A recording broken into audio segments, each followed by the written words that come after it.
आदाब, हमारे digital platform में आपका स्वागत है। आपके साथ मैं हूं चंद्रप्रभा शर्मा।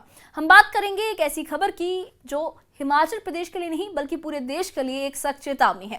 हिमाचल की खूबसूरत वादियां जो कभी प्रकृति का गहना थी, आज पर्यावरणीय तबाही की कगार पर खड़ी है। सुप्रीम कोर्ट ने हिमाचल में बेतरतीब विकास पर सख्त लहजे में चेतावनी दी है कि अगर यही हाल रहा तो हिमाचल देश के नक्शे से मिट सकता है। बाढ़, भूस्खलन और तबाही ने इस साल सैकड़ों जिंदगियां छीन ली हैं और हजारों घर उजाड़ दिए हैं। सुप्रीम कोर्ट ने हिमाचल सरकार को कटघरे में खड़ा करते हुए पर्यावरण बचाने के लिए ठोस कदम उठाने का हुक्म दिया है। आखिर क्या है ये पूरा मसला, कोर्ट ने क्या क्या फरमाया है और हिमाचल के सामने अब क्या क्या चुनौतियां हैं, इस खास रिपोर्ट में हम आपको बताएंगे कि कैसे प्रकृति का कहर और इंसानी लापरवाही हिमाचल को संकट की ओर ले जा रहे हैं। क्या है ये पूरा मामला, सुप्रीम कोर्ट ने क्या क्या कहा है और इस पर सरकार का क्या रिएक्शन है, देखिए इस खास रिपोर्ट में।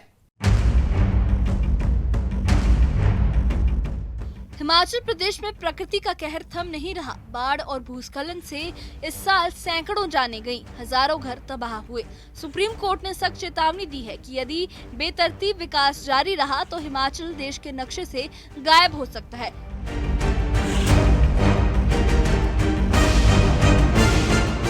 कोर्ट ने कहा कि पहाड़ों का खिसकना, सड़कों का धंसना और भूस्खलन ये सब इंसानी छेड़छाड़ का नतीजा है। सुप्रीम कोर्ट ने हिमाचल सरकार को नोटिस जारी कर 4 हफ्तों में पर्यावरण सुधार की रिपोर्ट मांगी। कोर्ट ने भाखड़ा और नाथपा झाकड़ी जैसे हाइड्रो प्रोजेक्ट्स पर भी सवाल उठाए कि बिना भूगर्भ जांच के ये प्रोजेक्ट्स पहाड़ों को कमजोर कर रहे हैं। सतलुज नदी अब नाले जैसी हो गई है। कोर्ट ने ये जोर दिया कि राजस्व नहीं, पर्यावरण बचाना मकसद होना चाहिए। हिमाचल के राज्यपाल शिव प्रताप शुक्ल ने कहा कि इस संकट पर कोर्ट ही नहीं, पीएम मोदी भी चिंतित है। पर्यावरण और जीवन शैली में तालमेल जरूरी है। उन्होंने सबको मिलकर समाधान निकालने की नसीहत दी।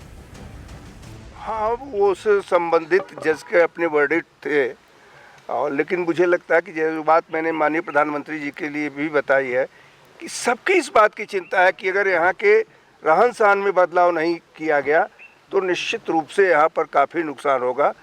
तो उसको पूरी तौर पर लोगों को करने के लिए सोचना चाहिए। अन्य जो बातें हैं, सरकार अगर केंद्र के समझ कुछ रखना है तो जा कर के रख सकती है। केंद्र हमेशा हिमाचल को सहायता दे रहा है, हमेशा दे रहा है, और जब जब ये मांगते हैं तब तब देता है। इनके मंत्री जी भी जा कर के जब वहाँ मांगते हैं तो भी संबंधित मंत्रियों के द्वारा भी हिमाचल को सहायता दी जाती है। मुझे लगता है कि तालमेल ही सब कुछ का हल है। वहीं सुप्रीम कोर्ट की टिप्पणी पर सरकार का कहना है कि ये गंभीर विषय है, पर्यावरण के साथ संतुलन बनाने की जरूरत है। सरकार का दावा है कि इस पर जल्द योजना बनाई जाएगी। मंत्री हर्षवर्धन चौहान ने कहा कि हिमाचल को सबसे ज्यादा नुकसान नेशनल हाईवे और 4 लेन से हुआ है।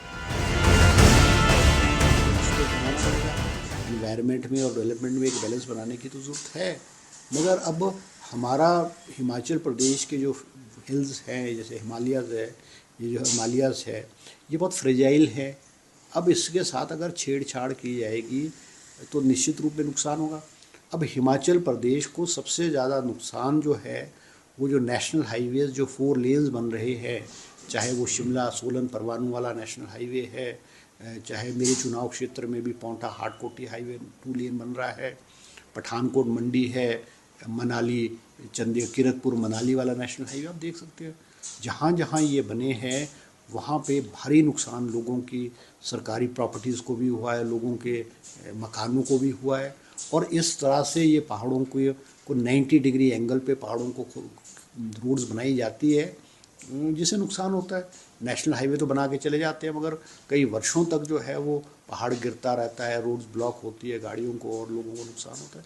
तो एक इसमें बैलेंस बनाने की ज़रूरत है, और मुख्यमंत्री जी ने भी कहा और गवर्नमेंट ऑफ इंडिया ने भी एक GSI की जियोलॉजिकल सर्वे ऑफ इंडिया की टीम भी आई है, और एजेंसीज भी हिमाचल प्रदेश में आई है, और ये जानने की कोशिश कर रहे हैं कि हिमाचल प्रदेश में बादल क्यों फट रहा है। तो एक विस्तृत रूप से इसमें एक बहुत लॉन्ग टर्म प्लानिंग की जो है वो ज़रूरत है। हिमाचल में पर्यावरणीय तबाही और सुप्रीम कोर्ट की चेतावनी ने ये साफ कर दिया है कि प्रकृति के साथ खिलवाड़ की कीमत भारी है। अब सवाल ये है कि क्या सरकार और समाज मिलकर इस संकट से उभर पाएंगे या ये तबाही और गहराएगी। Bureau report, news 18।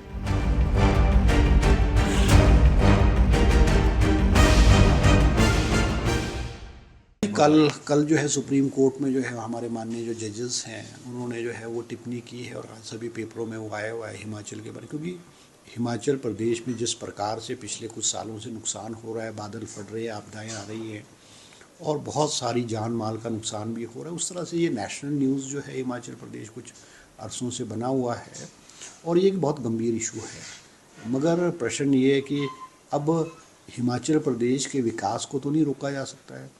Himachal Pradesh की जो इन टर्म्स ऑफ प्रोजेक्ट्स है, चाहे वो हाइडल प्रोजेक्ट्स है, चाहे वो टूरिज़्म के प्रोजेक्ट्स है, चाहे और प्रोजेक्ट्स है, क्योंकि विकास करना और इनकम को जनरेट करना भी जो है वो हर स्टेट की जिम्मेवारी बनती है। आप जैसे जानते हैं कि हिमाचल प्रदेश जब बना था वो गवर्नमेंट ऑफ इंडिया ने, केंद्र सरकार ने उस वक़्त को ये हिमाचल प्रदेश की आशाएं, लोगों की आशाएं और आकांक्षाओं को देखते हुए प्रदेश को बनाया था और उस वक़्त भी ये मालूम था कि ये स्टेट फाइनेंशियली वायबल स्टेट नहीं है। अब अगर हमको केंद्र सरकार हमें मदद नहीं करेगा तो इस स्टेट को चलाना बहुत कठिन हो जाएगा। पिछले कुछ वर्षों में हमारी जो गवर्नमेंट ऑफ इंडिया से हमारी चाहे रेवेन्यू डेफिसिट ग्रांट है जिसको RDG बोलते हैं, वो 2021 में 10,500 करोड़ की थी और वो आज 3200 करोड़ पे आ गई है। 7,500 का डिफरेंस जो है वो आ गया है। आज प्रदेश को चलाने में प्रेजेंट गवर्नमेंट को इस वजह से भी दिक्कत आ रही है। अब रेवेन्यू को जनरेट करना हिमाचल गवर्नमेंट की जिम्मेवारी बनती है। अभी हमारे फाइनेंस कमीशन 16 फाइनेंस कमीशन आया और 16 फाइनेंस कमीशन जो है, फाइनेंस कमीशन जितने भी है वो हर स्टेट्स को आदेश देते हैं कि वो स्टेटों को आत्मनिर्भर बनाए, अपने रेवेन्यू जनरेट करे, अपने जो स्रोत हैं, चाहे वो हाइडल के स्रोत हैं, चाहे इंडस्ट्री के हैं, चाहे माइनिंग के हैं, चाहे पावर के हैं, चाहे टूरिज़्म के हैं, उनको डेवलप करके करे और स्टेट को आत्मनिर्भर बनाए। तो ये थी हिमाचल प्रदेश की पर्यावरणीय तबाही और सुप्रीम कोर्ट की सख्त चेतावनी की पूरी दास्तान। कोर्ट ने ये साफ लफ्जों में कहा है कि बेतरतीब विकास और प्रकृति के साथ खिलवाड़ ने हिमाचल को संकट में डाल दिया है।